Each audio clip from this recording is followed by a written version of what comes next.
ఓం నమో వెంకటేశాయ. సంసారభీతిభీషణ సంతాపరీతి శోషణ గోవింద గోవింద.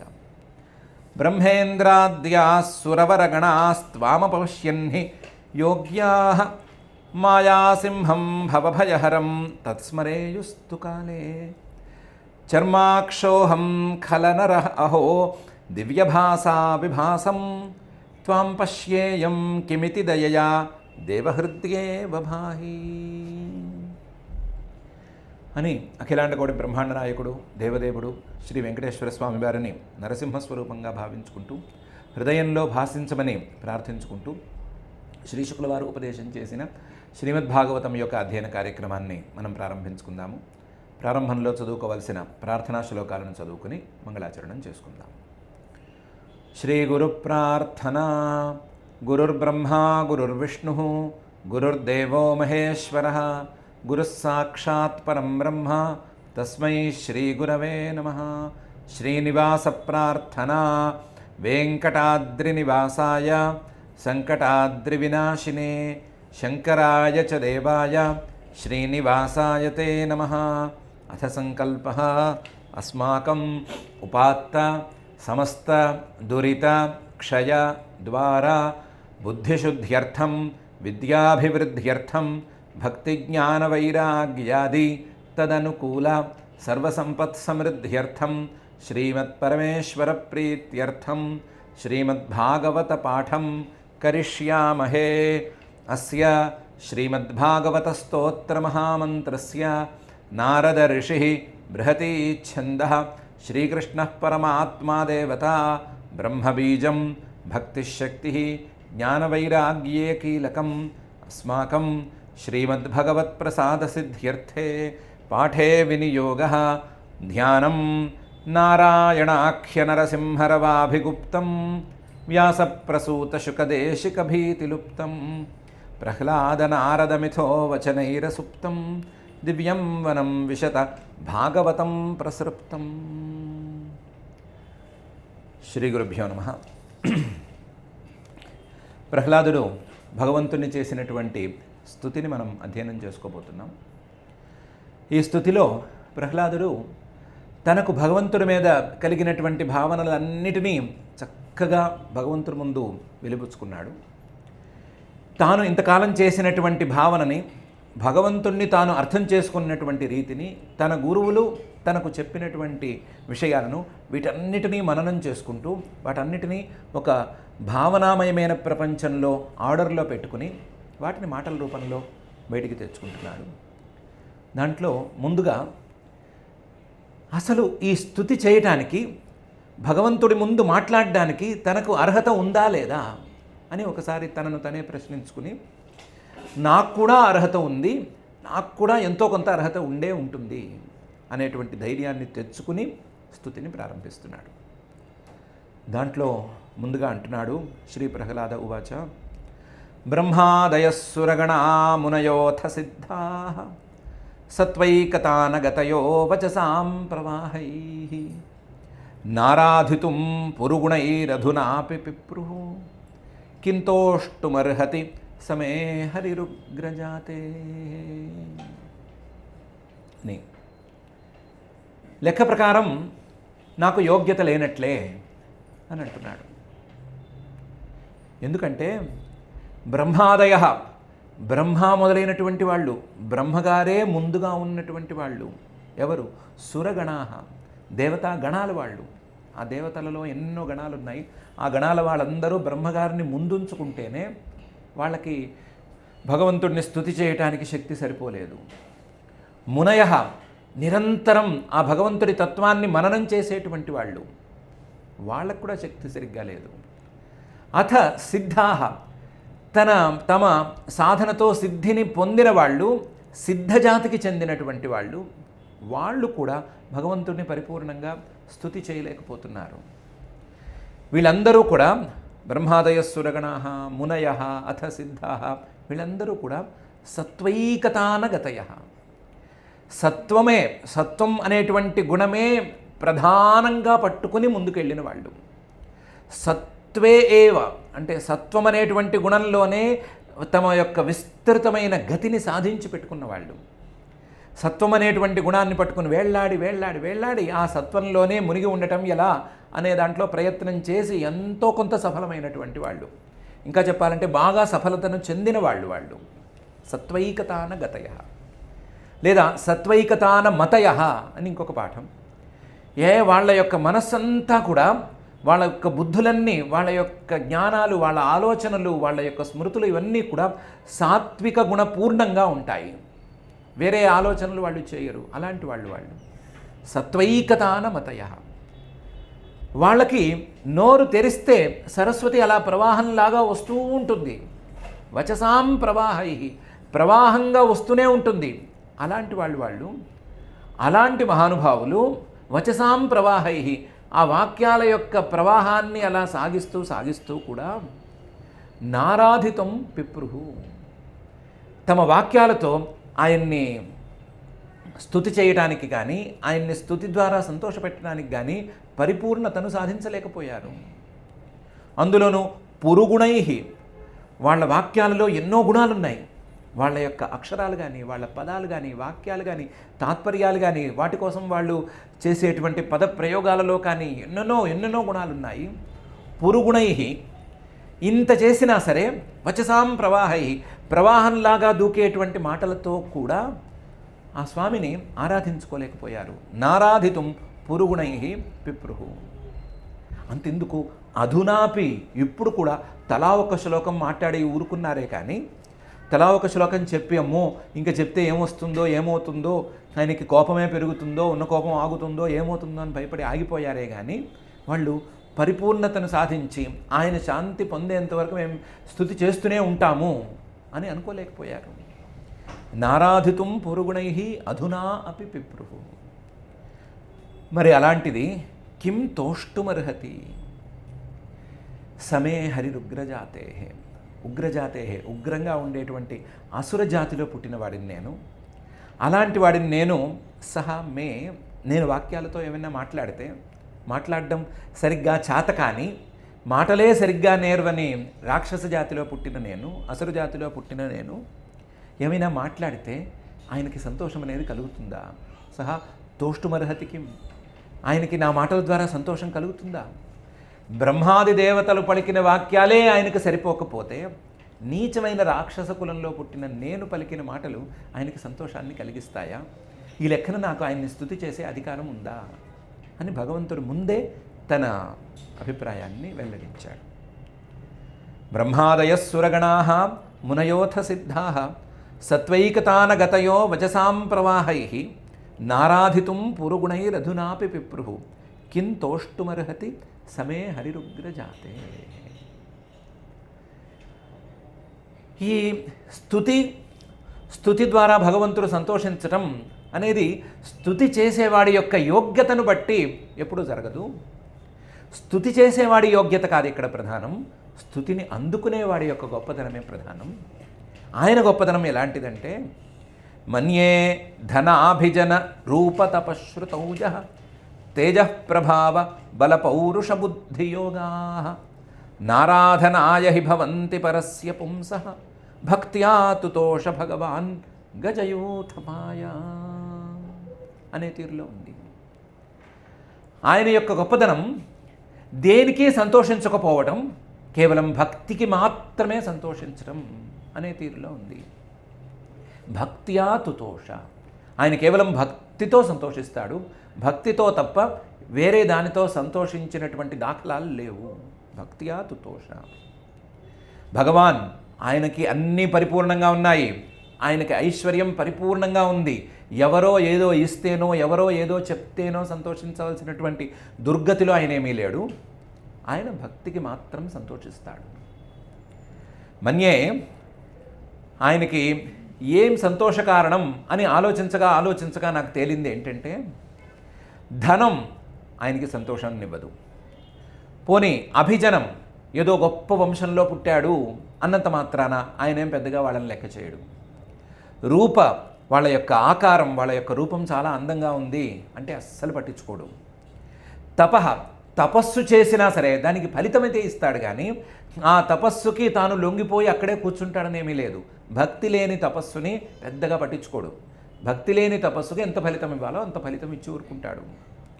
శృతం, శాస్త్రజ్ఞానం పరిపూర్ణంగా ఉండి భక్తి లేకపోతే ఆ శాస్త్రజ్ఞానానికి ఎంత ఇవ్వాలో అంత ఇచ్చి ఊరుకుంటాడు. ఓజహ, ఏమైనా ఇంద్రియ నైపుణ్యం, ఇంద్రియాలన్నీ బలంగా ఉన్నాయి, కళ్ళు ఎంత దూరంలో ఉన్న వస్తువునైనా చూసేస్తాయి, చెవులకి ఏ శబ్దమైనా వినిపిస్తుంది అని ఎలాంటి శక్తులు ఏమైనా ఎవరికైనా ప్రత్యేకించి ఉంటే వాళ్ళనేమీ లెక్క చేయడు. ఎందుకంటే ఇలాంటి ఇంద్రియ శక్తులన్నీ ఎన్నో ఉన్నవాడు ఆయన. తేజ, మొహంలో కాంతి ఉంది, చాలా అందంగా ఉంటారు, లేకపోతే మొహం చూస్తేనే ఒక గ్లోరీ కనిపిస్తుంది, ఇలాంటి విషయాలేమీ ఆయనకేమీ లెక్కలేవు. ప్రభావ, ఏమైనా ఒక ప్రభావం, ప్రత్యేకించిన ప్రతాపం, పరాక్రమం లాంటివి ఉన్నాయంటే వాటిని కూడా పెద్దగా లెక్క చేయడు. బలం, శారీరక బలం ఆయనకేం లెక్క. పౌరుష, పురుష ప్రయత్నం బాగా బలంగా ఉంది, ఏ పనినైనా సరే ప్రయత్నంతో సాధిస్తాడు, కానీ భక్తి లేదు అంటే ఆ పురుష ప్రయత్నంతో ఏం రావాలో దాన్ని అందించి ఊరుకుంటాడే తప్ప వారు జోలికి పోడు. బుద్ధి, రకరకాల ప్రజ్ఞలు, రకరకాల ఆలోచనలు, ఆ ఆలోచనల్లో గొప్పతనాలు, ఆ ఆలోచనల్లో కొత్తగా ఆలోచించగలిగినటువంటి నేర్పులు, వీటన్నిటిని కూడా ఆయన ఏం పట్టించుకోడు. యోగా, చివరికి భక్తి లేనిదే అష్టాంగ యోగాన్ని సాధించినా సరే దానికి కావాల్సిన సిద్ధి ఒక జడమైన సిద్ధి లాంటి దాన్ని సిద్ధిని పారేసి ఊరుకుంటాడే తప్ప దాన్ని కూడా పట్టించుకోడు. ధన, అభిజన, రూప, తప, శ్రుత, ఓజ, తేజ, ప్రభావ, బల, పౌరుష, బుద్ధి, యోగా, ఈ 12 కూడా న ఆరాధనాయ హి భవంతి. ఆ పరమపురుషుణ్ణి ఆరాధించుకోవడానికి ఇవి సరిపోవు. భక్తి లేని ఈ 12 కూడా ఆయన్ని ఆరాధించుకోవడానికి సరిపోవు. ఎందుకంటే ఆయన పరస్య పుంసః, పరమపురుషుడు.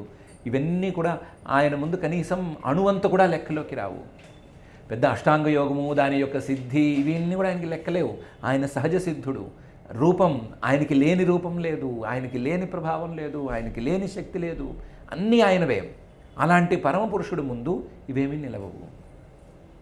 నారాధనాయ హి భవంతి పరస్య పుంసః. వీటన్నిటినీ గనక భక్తితో కలిపితే, భక్త్యా, వీటన్నిటికీ ఒక్కొక్కదానికి భక్తిని జోడిస్తే, ధనం ఉంది దానికి భక్తిని జోడించి, అభిజనం, మంచి వంశంలో జన్మ ఉంది దానికి భక్తిని జోడించి, రూపం, మంచి అందం ఉంది దానికి భక్తిని జోడించి, అలా ఒక్కొక్క దానికి భక్తి భక్తి భక్తి దాన్ని కలిపితే తుతోష, ఆయన సంతోషిస్తాడు.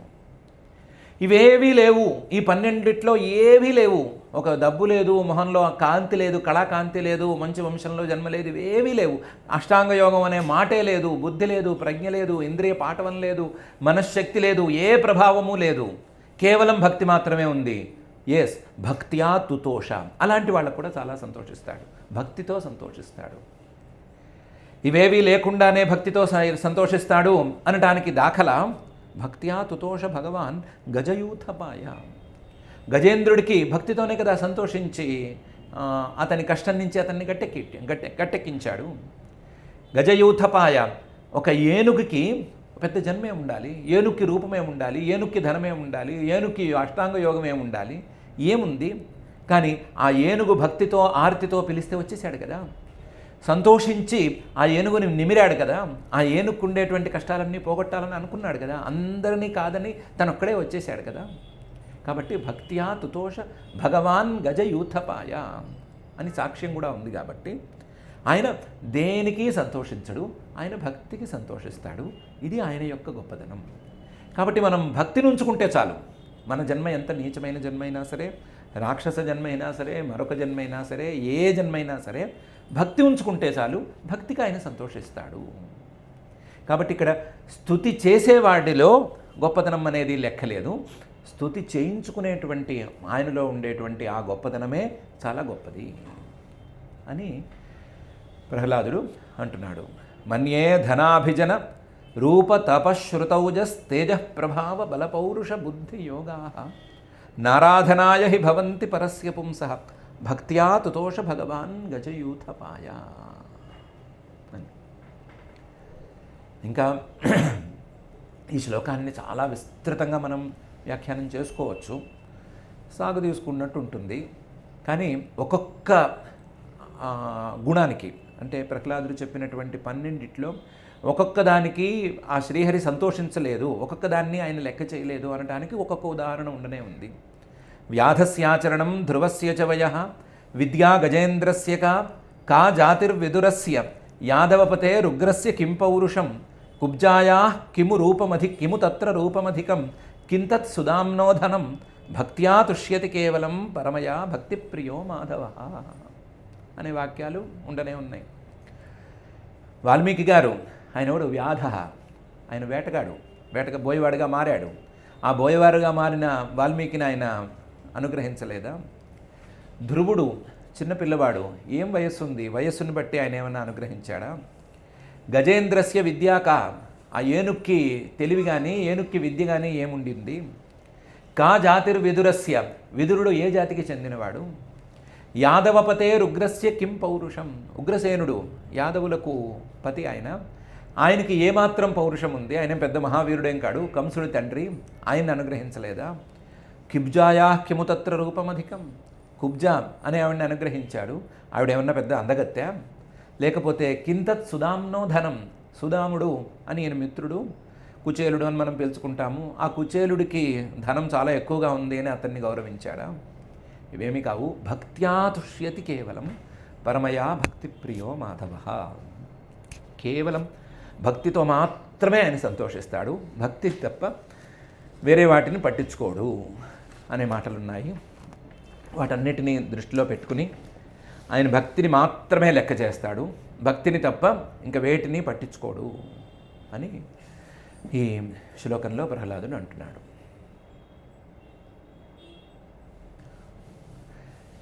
అనుకున్న ఈ భావాన్నే పై శ్లోకంలో ఇంకొంచెం వివరించి చెప్తున్నాడు. విప్రాద్విషడ్గుణయుతాదరవిందనాభ పాదారవింద విముఖాత్ శ్వపచం వరిష్టం మన్యే తదర్పితమనో వచనే హితార్థ ప్రాణం పునాతి సకులం నతు భూరిమానః అని. ఆయన యొక్క గొప్పదనం ఎంతదంటే, ఆయన్ని సేవించిన వాడికి వేరే ఏ అధికారము, వేరే ఏ రకమైన అర్హత ఉండనక్కర్లేదు. కేవలం భక్తి అనేది ఉంటే చాలు, ఆ సేవించిన వాడిని చాలా గొప్ప స్థాయిలో ఉంచేస్తాడు. అంత గొప్పదనం ఆయన కొద్ది. అందుకే విప్రాత్, ఒక బ్రాహ్మణ్ణి తీసుకుందాము. ఎలాంటి బ్రాహ్మడిని అంటే, జన్మ బాగుండి ఆ జన్మతో పాటుగా విద్యాభ్యాసం సరిగ్గా చేసి, చేయవలసినటువంటి వేదాధ్యయనం ఇవన్నీ సవ్యంగా చేసి, ఆ వేదాధ్యయనం చేసిన తరువాత ఆ వేదాధ్యయనానికి కావలసినటువంటి ఆచరణను కూడా జోడించుకుని 3 రకాలుగా తన యొక్క జన్మను సార్థకం చేసుకున్నటువంటి బ్రాహ్మణ్ణి తీసుకుందాము. అలాంటి బ్రాహ్మడికి విప్రహ అని పేరు. స్వయంగా బ్రాహ్మణ జన్మతో పాటు విద్యతో పాటు ఆచరణ అనే 3 కలగలిసిన వాడు విప్రుడు. అలాంటి విప్రుడికి ద్విషడ్గుణయుతాత్, ఇంతకుముందు చెప్పుకున్నటువంటి 12 గుణాలు కలిసినాయి అని అనుకుందాం. ఏంటి? ధనము, అభిచనము, రూపము ఇవన్నీ కలిసినాయి అని అనుకుందాం. ఆ 12 గుణాలు కలిస్తే ద్విషడ్గుణయుతాత్. కానీ అతనికి అరవిందనాభ పాదారవింద విముఖ, ఆ అరవిందనాభుడు తామర పువ్వుని తన బొడ్డులో పుట్టించి, ఆ తామర పువ్వు మీద బ్రహ్మగారిని పుట్టించి, ఆ బ్రహ్మగారితో ఈ సృష్టినంతా చేసిన వాడు ఉన్నాడు కదా మహానుభావుడు అరవిందనాభ, పద్మనాభుడు. ఆ అరవిందనాభుడు యొక్క పాదారవిందం, ఆయన యొక్క పద్మాల్లాంటి పాదాలు, వాటి మీద వైముఖ్యం అనేది అతనికి ఉండే మాట అయితే, విప్రాత్ ద్విషడ్గుణయుతాత్ అరవిందనాభ పాదారవింద విముఖాత్, అలాంటి వాడికంటే శ్వపచం వరిష్టం మన్యే, కుక్కను వండుకు తినేవాడిని కూడా నేను గొప్పవాడి కిందగానే భావిస్తాను. శ్వపచం వరిష్టం మన్యే, చాలా గొప్పవాడి కింద నేను భావిస్తాను. వీడికంటే కుక్కను వండుకు తినేవాడు గొప్పవాడు ఎలా అయిపోయాడు అంటే, తదర్పిత మనోవచనేహితార్థ ప్రాణంగా అయితే గొప్పవాడయ్యాడు. తదర్పిత, ఆయనకే సమర్పణ చేసేసిన మనస్సు కలిగి ఉంటే, తన మనస్సుని ఆయనకే సమర్పణ చేసేస్తే, ఆ పరమాత్మకే, అరవిందనాభుడికే తన మనస్సుని ఈ కుక్కను వండుకు తినేవాడు ఉన్నాడు వాడు సమర్పణ చేసేస్తే, తదర్పిత మనో వచన, తన మాటలన్నీ ఆయనకే సమర్పణ చేసేస్తే, మాటల్లో వేరే ఏ మాట రాకుండా పద్మనాభ పద్మనాభ పద్మనాభ అనుకుంటూ ఉంటే, ఈహిత తన క్రియలన్నీ కూడా ఆయనకే సమర్పణలు చేసేస్తే, అర్థ తాను కోరుకోదగినది ఆయన పాదార విందాలు తప్ప మరొకటి లేదు అనే మాటను తేల్చేసుకుంటే, మనో వచన ఈహిత అర్థ ప్రాణం, తన ప్రాణాలన్నీ ఆయనకే చెందినవి అని రాసేస్తే, వీలునామా రాసేస్తే, మనోవచనేహితార్థ ప్రాణంగా ఉండే మాట అయితే, శ్వపచం వరిష్టం మన్యే, ఆ కుక్కను వండుకు తినేవాడిని కూడా నేను వీడికంటే చాలా గొప్పవాడిగా భావిస్తాను. ఎందుకంటే సహా పునాతి కులం, ఆ కుక్కను వండుకు తినేవాడు, ఆ భక్తుడు మహాభక్తుడు తాను పరిశుద్ధుడవటం కాదు, తన వంశాన్ని తన కులాన్నే పరిశుద్ధంగా మార్చేస్తాడు. పునాతి సకులం నతు భూరి మానహ, ఏదో నేను చాలా చదువుకున్నాను, నేను చాలా పండితుడిని, నేను అలాంటి వాడిని, నాకు ధనం ఎక్కువగా ఉంది, ఇది ఎక్కువగా ఉంది, అది ఎక్కువగా ఉంది అనేటువంటి అహంకారంతో నిండి ఉన్నవాడు, భక్తి లేనివాడు తాను పరిశుద్ధుడు కాలేడు, తన కులాన్ని పరిశుద్ధతను పొందించలేడు. కాబట్టి విప్రాత్ ద్విషడ్గుణయుతాత్ అరవిందనాభ పాదారవింద విముఖాత్ శ్వపచం వరిష్టం మన్యే తదర్పిత మనోవచనేహితార్థ ప్రాణం పునాతి సకులం నతు భూరిమానః అని ఉంది. ఈ కుక్కను వండుకు తినేవాడికి ఈ గొప్పదనాన్ని తెచ్చినవాడెవడు అంటే ఆ స్వామి కదా. కాబట్టి ఆ స్వామి గొప్పతనం ముందు మిగతావేమీ లెక్కలేవు. స్వామి గొప్పతనం ముందు విప్రాత్ ద్విషడ్గుణయుతాత్, ఆ బ్రాహ్మణుడి యొక్క మహావిద్య కానీ ఆచరణ కానీ అందులో ఈ 12 గుణాలు కలిసి ఉండటం కానీ లెక్కలోకి లేవు. ఈ కుక్కను తినేవాడి ఆ కుక్కను తినే లక్షణానికి కూడా లెక్కలేదు. ఉన్నదల్లా భక్తి అనే దానికే విలువ. ఆ భక్తి అనేది ఎవరి దగ్గర ఉంటే వాళ్ళు గొప్పవాళ్ళు అవుతారు. ఆ భక్తి ద్వారా, తన మీద ఉండేటువంటి భక్తి ద్వారా కుక్కని వండుకుని తినేవాడికి కూడా గొప్పతనాన్ని తెచ్చిపెట్టేటువంటి ఆ మహానుభావుడి యొక్క గొప్పతనం ఏమని చెప్పాలి అని ప్రహ్లాదుడు అంటున్నాడు. అందుకని స్తుతి చేయవలసిన నేను నీచుణ్ణి అని అనుకోనక్కర్లేదు. నేను నీచుణ్ణి అయినంత మాత్రాన నా స్తుతిని ఆయన తీసుకోడు అని కూడా అనుకోనక్కర్లేదు. నేను నీచుణ్ణైనా కాస్తో కూస్తో భక్తి ఉన్నవాడిని కాబట్టి నా స్తుతిని ఆయన వింటాడు అని ప్రహ్లాదుడు అంటున్నాడు. అనుకుంటున్నాడా అంటున్నాడా ఈ రెండింటి మధ్య తేడా లేదు. ఆయన ముందే చెప్తున్నాడు, ఆయనకే చెప్తున్నాడు.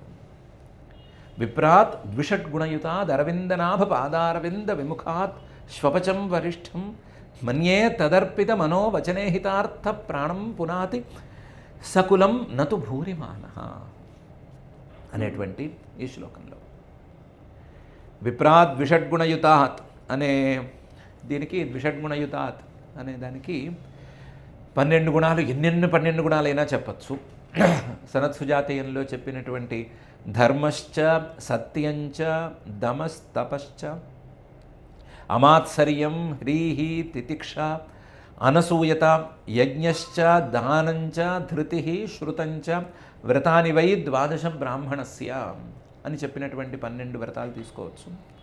ధర్మంగా ఉండటం, సత్యం నిజమే చెప్పటం, దమః ఇంద్రియ నిగ్రహాన్ని కలిగి ఉండటం, తపశ్చ ఎప్పుడూ తపోబుద్ధితో ఉండటము, అమాత్సర్యం ఎవరి మీద మాత్సర్యం లాంటి వాటికి పోకుండా ఉండటం, వాళ్ళు గొప్పవాళ్ళైనా సరే వాళ్ళ మీద ఏదో రకంగా దోషాలు చెప్పేటువంటి దానికి దూరంగా ఉండటం, హ్రీహి సిగ్గుగా ఉండటం, ఎంత చేసినా సరే నేను ఏదో చాలా చేశాను అనేటువంటి అహంకారానికి పోకుండా సిగ్గుపడుతూ ఉండటం, నేను ఇంకా సరిగ్గా చేయలేదు, వాళ్ళు ఇంకా మహానుభావులు గొప్ప గొప్ప తపస్సులు చేశారు అని అనుకుంటూ ఉండటం, తితిక్ష ఏ కష్టం వచ్చినా సరే సహిస్తూ ఉండటం, అనసూయ పరుల మీద అసూయ లేకుండా ఉండటం, యజ్ఞశ్చ దానంచ ధృతి చేసే పని మీద ధైర్యంగా ఉండటం, స్థిరంగా నిలబడి ఉండటం, శృతంచ ఎప్పుడూ శాస్త్ర విజ్ఞానం కోసం అరులు చాస్తూ ఉండటం అనేవి 12 వ్రతాలున్నాయి అని సనత్సుజాతీయంలో ఉన్నాయి. వాటినైనా తీసుకోవచ్చు, ఆ 12నైనా తీసుకోవచ్చు. కానీ ఈ 12టికి కూడా ఒకవేళ భక్తి అనేది గనక జోడించుకోలేకపోతే విలువ లేదు అని ప్రహ్లాదుడు అంటున్నాడు. లేదా ఇంకో రకమైన 12, ఇంకో చోట చెప్పిన 12 తీసుకోవచ్చు. శమో దమస్తపశౌచం క్షాంత్యార్జవ విరక్తతాః జ్ఞాన విజ్ఞాన సంతోషాః సత్యాస్తిక్యే ద్విషడ్గుణాః అనైనా తీసుకోవచ్చు. శమః మనస్సును నిగ్రహించుకోవటం, దమః ఇంద్రియాలను నిగ్రహించుకోవటం, తపః తపస్సు చేసుకోవటం, శౌచం శుచిగా ఉండటం, క్షాంతి క్షమతో ఉండటం, ఆర్జవం రుజుత్వంగా ఉండటం, కపటం లాంటి వాటికి పోకుండా ఉండటం, విరక్తత వైరాగ్యాన్ని కలిగి ఉండటం, జ్ఞానం శాస్త్రం ద్వారా అందవలసిన జ్ఞానం, విజ్ఞానం దాన్ని అనుభవంలోకి తెచ్చుకునే ప్రయత్నం, సంతోషం ఉన్నదాంతో సంతోషించటం, సత్యం ఆస్తిక్యం గురువాక్యాల మీద వేదాంత వాక్యాల మీద విశ్వాసంగా ఉండటం అనే వాటిని కూడా ద్విషడ్గుణ 12 గుణాలుగా భావించవచ్చు. వీటిల్లో ఏవి ఉన్నా సరే, ఇవన్నీ కలిసి ఉన్నా సరే, మహావిద్య ఉన్నా సరే, ఆచరణ గొప్పగా ఉన్నా సరే, దానికి గనక భక్తి గనక జత చేరకపోతే దానికి విలువ లేదు అని ప్రహ్లాదుడు అంటున్నాడు. ఎలాగో అన్నది బ్రాహ్మణులు కదా, మనం సంతోషిద్దాము అనుకోవడానికి ఏమీ లేదు, ఎవరికైనా ఇది వర్తిస్తుంది. వారిని అంటున్నారు కాబట్టి ఎలాగూ మనకి వాళ్ళని ఏమైనా తిట్టాలనుంటే దాన్ని ఈ సందర్భంగా ఈ శ్లోకంతో కలిపేసుకుందామని ఏం పెట్టుకోనక్కర్లేదు. ఎవరికైనా సరే జన్మ ఎంత గొప్పదైనా, ఎంత విద్య ఉన్నా, ఎంత ధనం ఉన్నా, ఏమున్నా దానికి భక్తి అనేది ఉంటేనే అది పరమాత్మ సంతోష కారణమవుతుంది, లేకపోతే ఆయనకి సంతోషాన్ని ఇవ్వదు అనే అర్థంలో దీన్ని తీసుకోవచ్చు. లేకపోతే కుక్కను వండుకు తినేవాడిని ఇప్పుడు గొప్పవాడిగా చేయవలసిన అవసరం ప్రహ్లాదుడికి మాత్రమే ఉంది. కుక్కను వండుకు తినేవాడికి ఈ తదర్పిత మనోవచనేహితార్థ ప్రాణ అనే పరిస్థితి ఎక్కడి నుంచి వస్తుంది? రావడానికి ఎక్కువ అవకాశం లేదు కదా.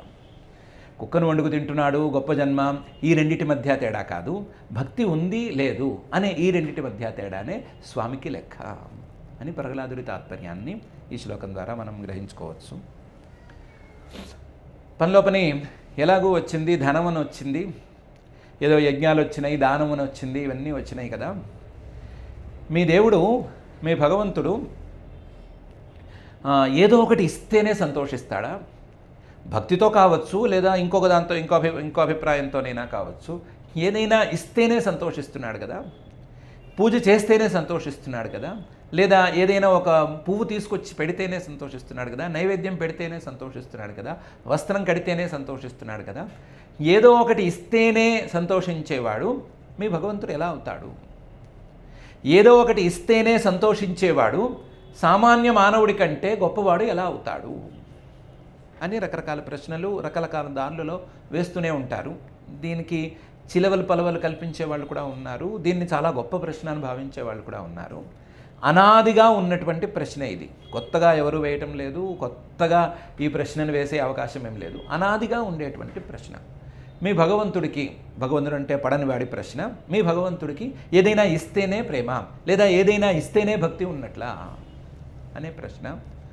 ఆ ప్రశ్నకి ఎందుకు చెప్తున్నాడో ఈ సందర్భంలో సమాధానం ప్రహ్లాదుడు చెప్తున్నాడు. చాలా గొప్ప సమాధానం చెప్తున్నాడు. ఎక్కడ లేని, ఎవరూ ఇంతవరకు తరచి చూడనటువంటి తీరులో సమాధానం చెప్తున్నాడు. నైవాత్మన ప్రభురయం నిజలాభపూర్ణ నూనం జనాద విదుష కరుణో వృణీతే యద్యజ్జనో భగవతే విదధీత నూనం తచ్చాత్మనే ప్రతిముఖస్య యథా ముఖశ్రీ అని. ఈ ప్రశ్నకి ఎంతోమంది సమాధానం చెప్పారు, కానీ ఈయనలాగా ఖచ్చితంగా చెప్పిన సమాధానం ఇంతవరకు కనిపించటం లేదు. అంటున్నాడు, నైవ ప్రభువు అయం, ఈయన సమర్థుడు, సమర్థుడైనటువంటి వాడు, నిజ లాభపూర్ణ, తన స్వస్వరూపానందంతో పరిపూర్ణమైనటువంటి వాడు, ఆత్మనః జనాత్, ఆత్మనః అవిదుషః జనాత్, ఏమీ తెలియని ఒక పామరుడి నుంచి ఆత్మనః తనకేదో లాభం రావాలి అని నవృణీతే, ఎప్పుడూ కోరుకోడు, దాన్ని స్వీకరించడు.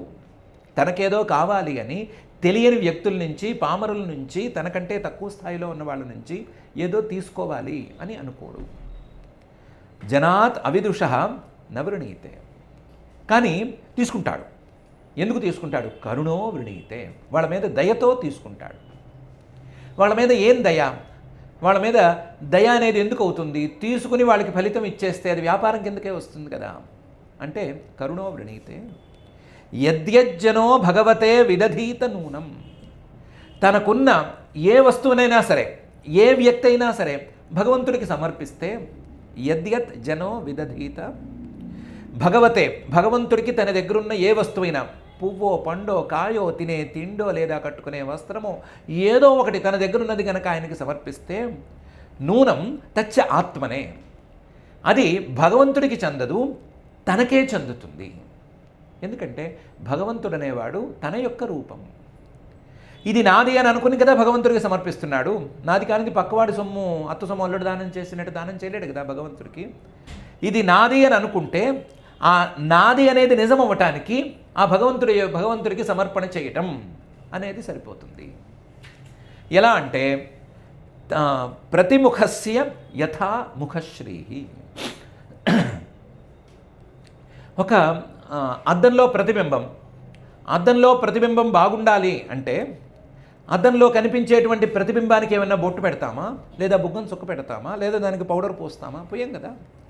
ఏం చేస్తాము అంటే అద్దంలో కనిపించే ప్రతిబింబం తాలూకు బింబానికి, ముఖానికి ఇవన్నీ చేస్తాం, అలంకారాలు చేస్తాం. అద్దంలో మొహం బాగా కనిపించకపోతే ఏం చేయాలి? మొహానికి బొట్టు పెట్టుకోవాలి, లేదా బుగ్గం చుక్క పెట్టుకోవాలి, పౌడర్ రాసుకోవాలి, ఏమైనా రాసుకోవాలి. ఇవన్నీ ముఖానికి చేయాలి. ముఖానికి చేస్తే ప్రతిబింబం అనేది అందంగా కనిపిస్తుంది. ప్రతిబింబం అందంగా కనిపించాలి అంటే బింబానికి ఎలాగైతే అలంకారం జరగాలో అలాగే ఈ వస్తువులు నావి అని జీవుడు అనుకోవాలంటే ఆ వస్తువులన్నీ ఈ నేను అనే దానికి మూలమైనటువంటి పరమాత్మకు సమర్పణ చేసుకోవాలి.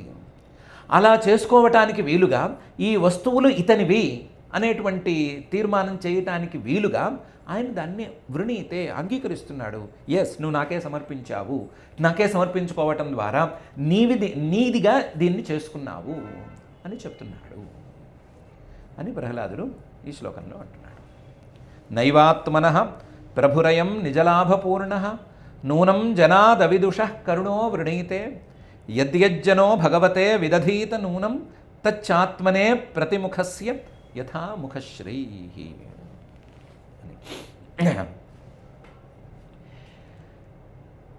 ప్రశ్న బాగుంది, సమాధానం పూర్తిగా సరిపోలేదు అని ఏమైనా ఫీలింగ్ ఉందేమో.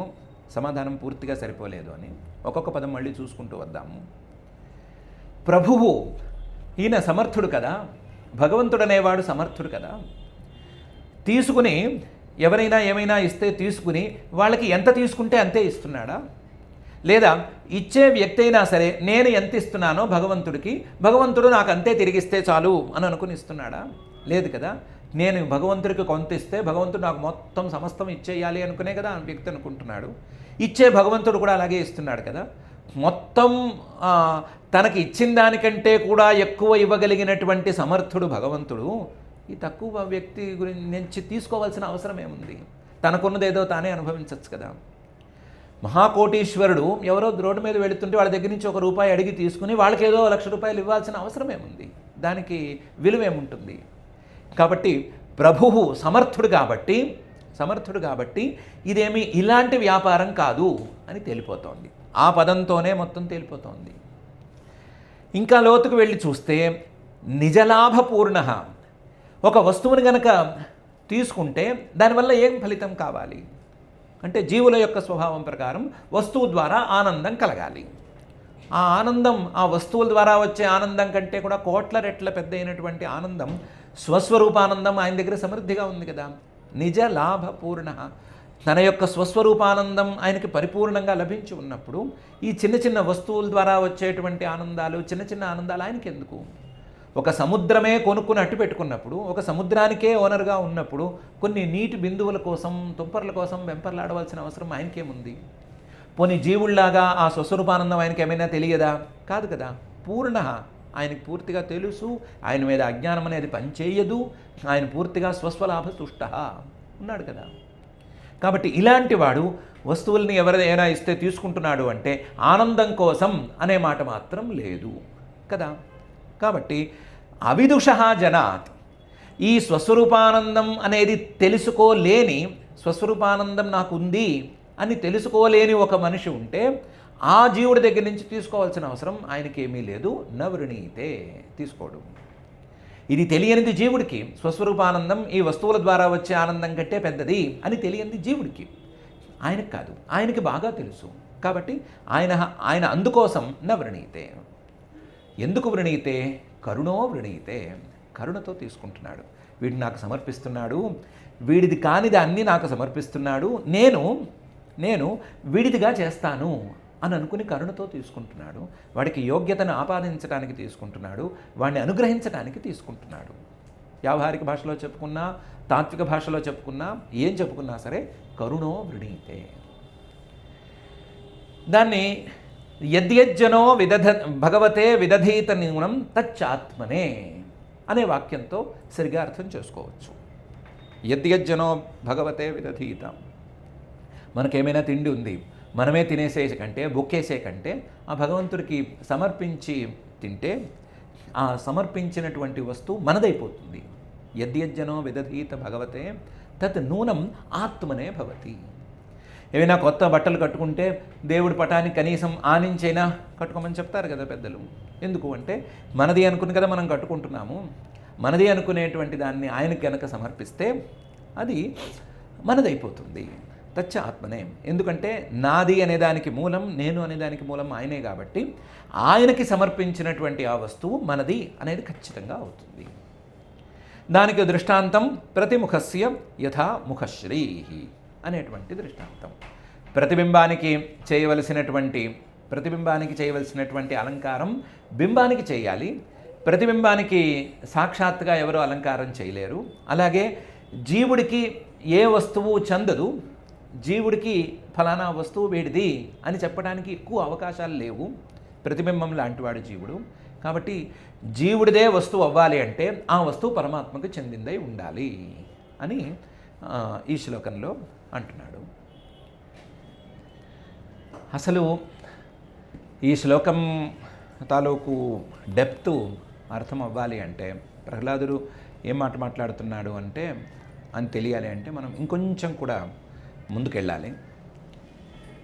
వేదాంతంలో 2 వాదాలు ఉన్నాయి. ఒకదానికి ప్రతిబింబవాదం అని పేరు, మరొకదానికి అవచ్ఛేదవాదం అని పేరు.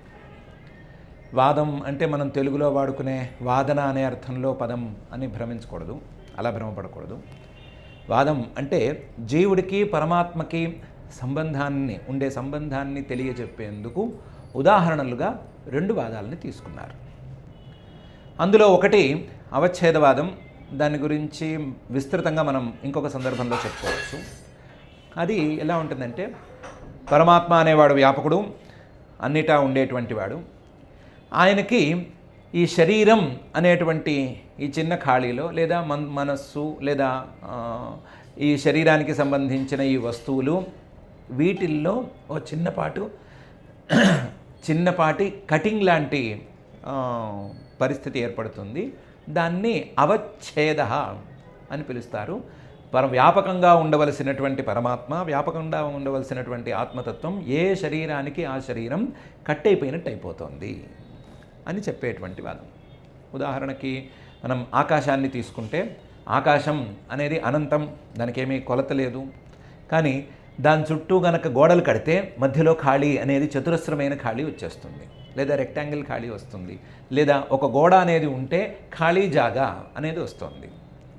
ఖాళీ జాగాకి కొలత ఏర్పడుతోంది. ఈ గోడ వలన ఆ ఖాళీకి, ఆకాశానికి కొలత అనేది ఏర్పడుతుంది. ఈ గోడ వల్ల ఏ రూపము లేనటువంటి ఆకాశానికి ఒక రూపం ఏర్పడుతుంది. గుండ్రంగా ఉంటే గుండ్రం, లేదా చతురస్రంగా ఉంటే చతురస్రం అని రకరకాల రూపాలు ఏర్పడుతున్నాయి. కానీ వాస్తవానికి ఆకాశానికి ఈ రూపాలు ఏమీ లేవు, ఈ కొలతలు లేవు, కొలబద్దలు లేవు, ఏమీ లేవు. అయినా ఆ ఆకాశాన్ని ఈ గోడలు అనేటువంటివి కట్ చేసేస్తున్నాయి, ముక్కల కింద కత్తిరించేసేస్తున్నాయి. అలాగే పరమాత్మను కూడా ఈ శరీరం మొదలైనటువంటి కొన్ని ఉపాధులు అని పిలుస్తారు వీటిని, ఇవి కట్ చేస్తున్నాయి అని చెప్పేటువంటి వాదం.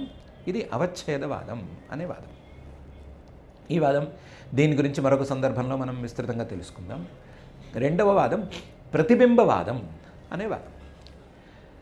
పరమాత్మ బింబం, జీవుడు అనేవాడు ప్రతిబింబం.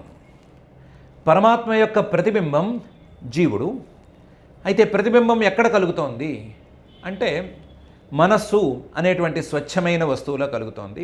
ఆ మనస్సేమో అజ్ఞానం ద్వారా వచ్చింది, దాన్ని మర్చిపోకూడదు. మూల ప్రకృతి లేదా అజ్ఞానం, త్రిగుణాత్మకమైన మూల ప్రకృతి, వాటి ద్వారా వచ్చింది మనస్సు. ఆ మనస్సులో పరమాత్మ యొక్క ప్రతిబింబం ఏర్పడుతోంది. ఆ ప్రతిబింబమే జీవుడు. ప్రతిబింబం కేవలం మనస్సులోనే కాదు, దేహంలో కూడా ఏర్పడుతుంది. కానీ దేహంలో కలిగేటువంటి ప్రతిబింబం స్పష్టంగా తెలియదు, మనసులో ఉండే ప్రతిబింబం స్పష్టంగా తెలుస్తుంది అనేది మళ్ళీ వేరే పెద్ద వ్యవహారం. మొత్తం మీద శరీరము, మనస్సు ఇలాంటి వాటిల్లో పరమాత్మ తాలూకు ప్రతిబింబం అనేది ఏర్పడుతుంది. అద్దంలో ఎలాగైతే ముఖం తాలూకు ప్రతిబింబం ఏర్పడుతుందో అలాగే ఈ మనస్సులోనూ శరీరంలోనూ పరమాత్మ తాలూకు ప్రతిబింబం ఏర్పడుతుంది.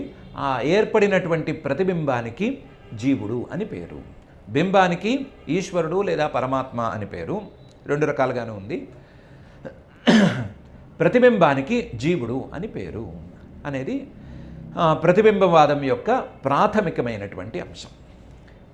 ఈ ప్రతిబింబవాదంలో విశేషాలు ఎక్కువగా ఉన్నాయి. ప్రతిబింబవాదం ద్వారా జీవేశ్వరుల యొక్క సంబంధాన్ని అర్థం చేసుకోవటం అనేది ఎక్కువగా లాభిస్తుంది అని ప్రతిబింబవాదాన్ని సమర్థించే వాళ్ళు అంటారు. అవచ్ఛేదవాదాన్ని కంటే ప్రతిబింబవాదాన్ని సమర్థించే వాళ్ళే ఎక్కువ మంది ఉన్నారు. వాళ్ళు ప్రతిబింబవాదంలో కొన్ని విశేషాలు ఉన్నాయి అని అంటారు. ఆ విశేషాల్లో ఒక విశేషాన్ని ప్రహ్లాదుడు చూపిస్తున్నాడు. వాళ్ళు కూడా చూపించినటువంటి ఒక విశేషాన్ని చూపిస్తున్నాడు. ప్రతిబింబంలో రెండు రకాల ప్రభావాలు ఉంటాయి. ఒకటి, ఆ ప్రతిబింబం ఏ అద్దంలో కలుగుతోందో ఆ అద్దం తాలూకు ప్రభావం. మరొకటి, ఆ ప్రతిబింబం ఎవరిదో ఆ బింబం తాలూకు ప్రభావం. రెండు రకాల ప్రభావాలు కలుగుతున్నాయి. అంటే అద్దం గనక మలినంగా ఉంటే, అద్దం మీద దుమ్ము ధూళి ఇవన్నీ పేరుకుపోయి ఉంటే ప్రతిబింబం స్పష్టంగా రాదు. అంటే ప్రతిబింబం మీద అద్దం తాలూకు ప్రభావం ఉంది. ప్రతిబింబం అప్పుడు మలినంగా కనిపిస్తుంది, మట్టి కొట్టుకుపోయి కనిపిస్తుంది. మొహం ఎంత కడుక్కున్నా అద్దం గనక శుభ్రంగా లేకపోతే మొహం క్లియర్గా కనిపించదు. ఇది ప్రతిబింబం మీద దర్పణం లేదా అద్దం లేదా ఉపాధి తాలూకు ప్రభావం. రెండో ప్రభావం బింబం తాలూకు ప్రభావం. ఈ ప్రతిబింబం గనక మనిషి ముఖం తాలూకు ప్రతిబింబం అయితే మనిషి ముఖమే దానికి ఎదురుకుండా ఉండాలి. కోతి మొహం పెడితే మనిషి మొహం ప్రతిబింబించదు. ఎందుకు ప్రతిబింబించదు అంటే బింబం యొక్క ప్రభావం ఆ ప్రతిబింబం మీద ఉంది. అలాగే మనిషికి బొట్టు పెట్టుకుని మొహంలో అద్దంలో కనిపించాలి, మొహానికి బొట్టు పెట్టుకుని అద్దంలో కనిపించాలి అని అంటే ఈ బొట్టు అనేది అద్దానికి పెడితే వీల్లేదు. ఈ బొట్టు ముఖానికి పెడితేనే ప్రతిబింబంలో సరిగ్గా కనిపిస్తుంది. మొహం సరిగ్గా ఎక్కడుందో చూసుకుని ఆ స్థానంలో డాట్ పెట్టినట్టు బొట్టు పెట్టడం అనేది అయ్యే పని కాదు కదా. మొహం ఇటు కదిలితే ఆ బొట్టు యొక్క స్థానం కూడా కదిలిపోతుంది కదా. అందుకని అది జరిగే పని కాదు. మొహం గనక బొట్టు పెట్టుకుని కనిపించాలి అద్దంలో అంటే ఖచ్చితంగా బింబానికే పెట్టుకుని కనిపించాలి. ఇది కూడా బింబం తాలూకు ప్రభావం ప్రతిబింబం మీద. ప్రతిబింబం యొక్క ఆకారం కానీ, దాని యొక్క షేప్ కానీ, లేదా దానిలో ఉండే విశేషాలు కానీ, దానిలో ఉండే అలంకారాలు కానీ ఇవన్నీ కూడా బింబం యొక్క అధీనంలో ఉంటాయి, బింబం తాలూకు ప్రభావానికి లోనై ఉంటాయి. ఇది రెండవ ప్రభావం.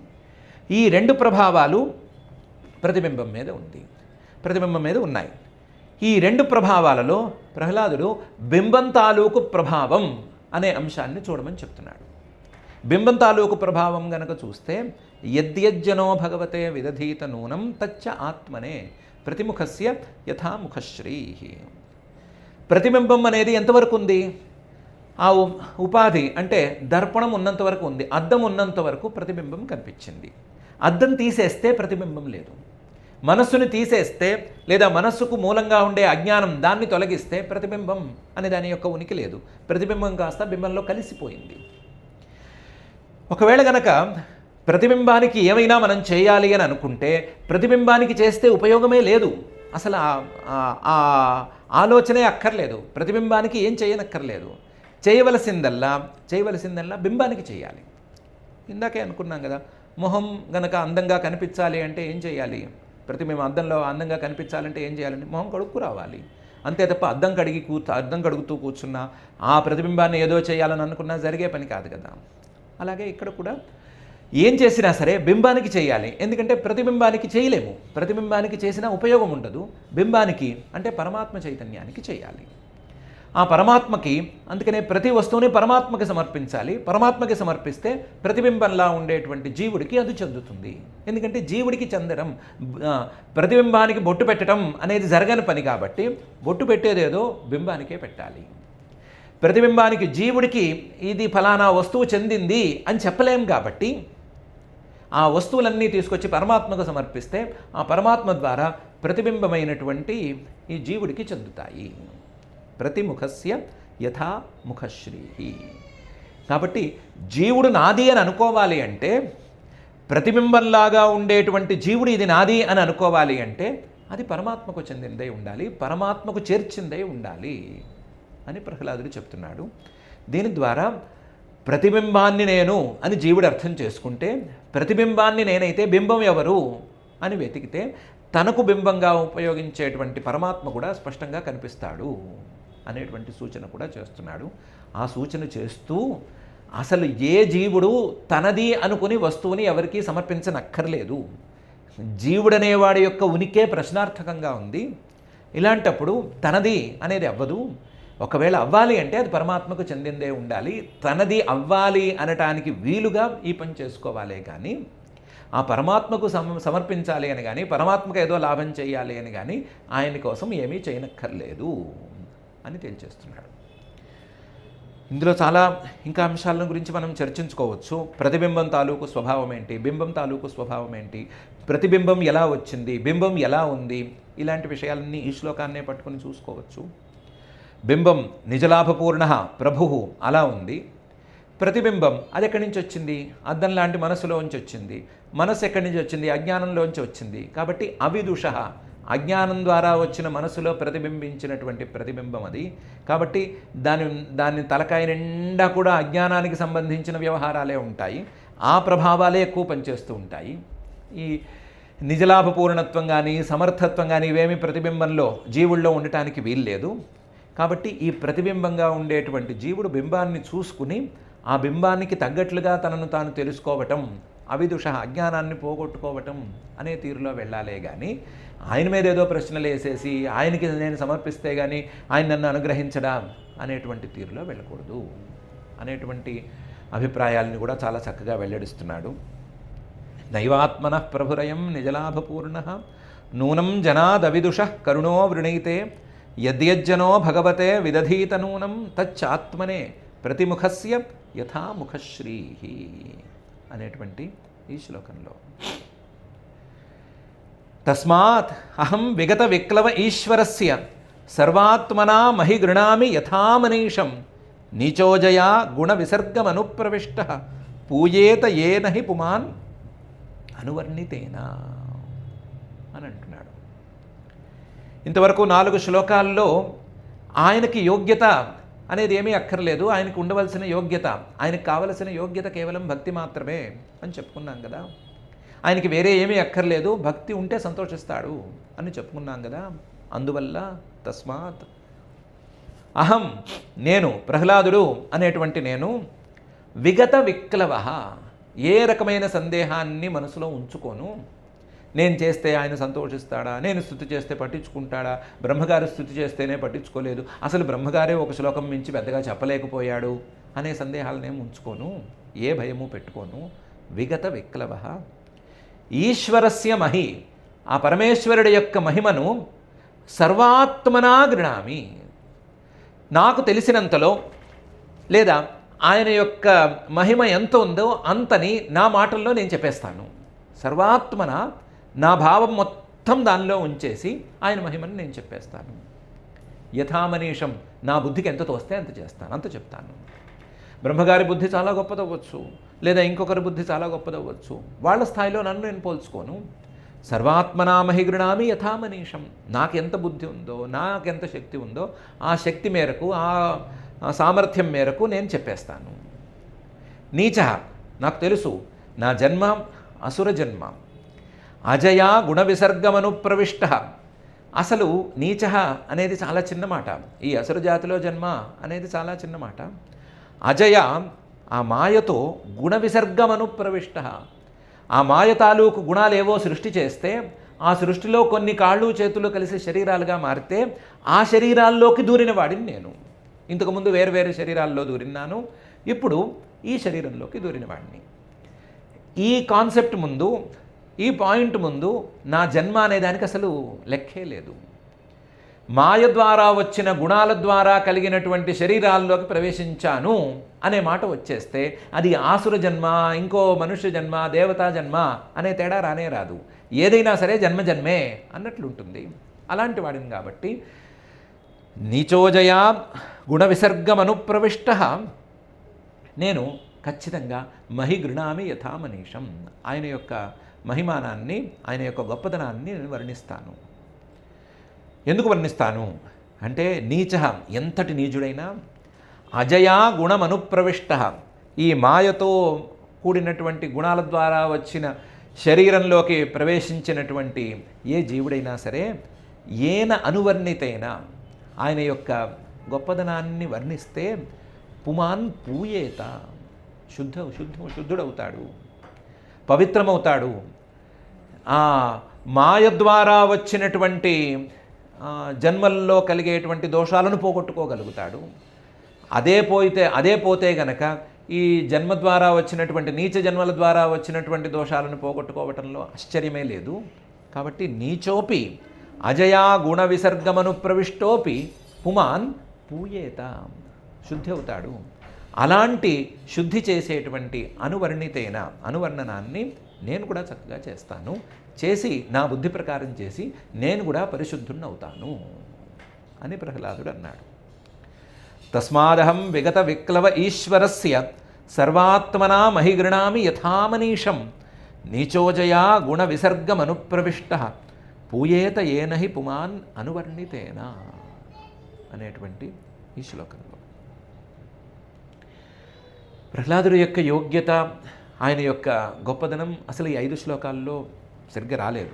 పై శ్లోకాల్లో ఇంకా ఆయన యొక్క గొప్పదనం అనేది బయటపడుతూనే ఉంటుంది. తినగా తీయగా ఉండేటువంటి పండు కంటే గొప్పదైనటువంటి మాధుర్యం ఆయన మాటల్లో బయటపడుతూనే ఉంటుంది.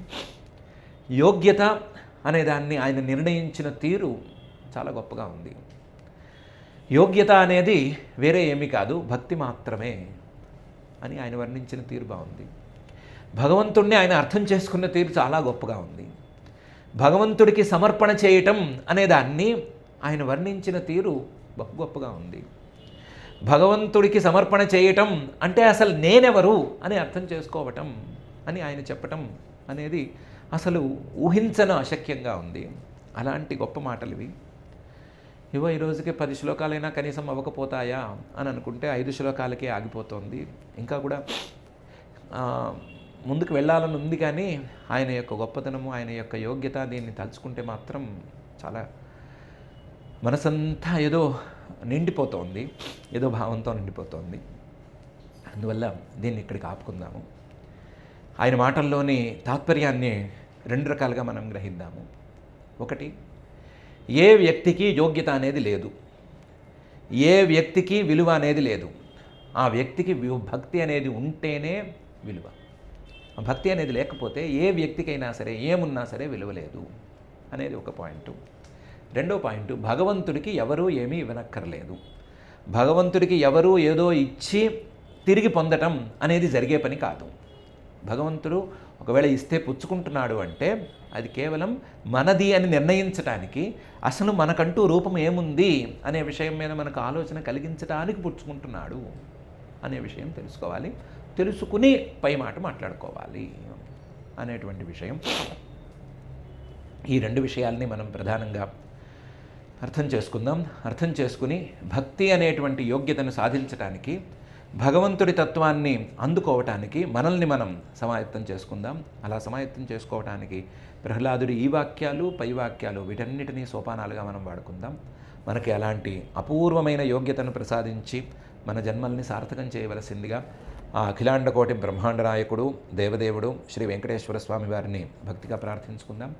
ఆ ప్రార్థనతో ఈ రోజుకి ప్రస్తుతానికి ఈ 5 శ్లోకాలు పారాయణం చేసుకుని ఈ కార్యక్రమం ఇక్కడికి ఆపుకుని మళ్ళీ 42 శ్లోకాలు విడిగా మనం పారాయణ చేసుకుని మళ్ళీ పెట్టుకుందాం. అథ శ్రీమద్భాగవతే పారమహంస్యాం సంహితాయాం సప్తమస్కంధే నవమాధ్యాయే శ్లోకాః. శ్రీప్రహ్లాద ఉవాచ బ్రహ్మాదయः సురగణా మునయోऽథ సిద్ధాः సత్వైకతానగతయో వచసాం ప్రవాహైః నారాధితుం పురుగుణైరధునాపి పిప్రుః కింతోష్టుమర్హతి సమే హరిరుగ్రజాతేః మన్యే ధనాభిజనరూపతపశ్రుతౌజః తేజః ప్రభావ బలపౌరుషబుద్ధియోగాః నారాధనాయ హి భవంతి పరస్య పుంసః భక్త్యా తుతోష భగవాన్ గజయూథపాయ విప్రాత్ ద్విషడ్గుణయుతాదరవిందనాభ పాదారవింద విముఖాత్ శ్వపచం వరిష్ఠం మన్యే తదర్పిత మనోవచనే హితార్థ ప్రాణం పునాతి సకులం నతు భూరిమానః నైవాత్మనః ప్రభురయం నిజలాభపూర్ణో నూనం జనాదవిదుషః కరుణో వృణీతే యద్యజ్జనో భగవతే విదధీత నూనం తచ్చాత్మనే ప్రతిముఖస్య యథా ముఖశ్రీః తస్మాదహం విగత విక్లవ ఈశ్వరస్య సర్వాత్మనా మహి గృణామి యథా మనీషం నీచో జయా గుణ విసర్గమను ప్రవిష్టః పూయేత యేన హి పుమాననువర్ణితేన ఇతి శ్రీమద్భాగవతే పారమహంస్యాం సంహితాయాం సప్తమస్కంధే నవమాధ్యాయే శ్లోకాః అథ క్షమా ప్రార్థనా యదక్షరపదభ్రష్టం మాత్రాహీనం చ యద్భవేత్ తత్సర్వం క్షమ్యతాం దేవ నారాయణ నమోऽస్తుతే అథ భగవత్సమర్పణం కాయేన వాచా మనసేంద్రియైర్వా బుద్ధ్యాత్మనా వా ప్రకృతే స్వభావాత్ కరోమి యద్యత్ సకలం పరస్మై నారాయణాయేతి సమర్పయామి. అథ లోకక్షేమ ప్రార్థనా. సర్వే భవంతు సుఖినః, సర్వే సంతు నిరామయాః, సర్వే భద్రాణి పశ్యంతు, మా కశ్చిద్ దుఃఖభాగ్ భవేత్. అథ మంగళం శ్రియః కాంతాయ కళ్యాణ నిధయే నిధయేర్థినాం. శ్రీవేంకటనివాసాయ శ్రీనివాసాయ మంగళం.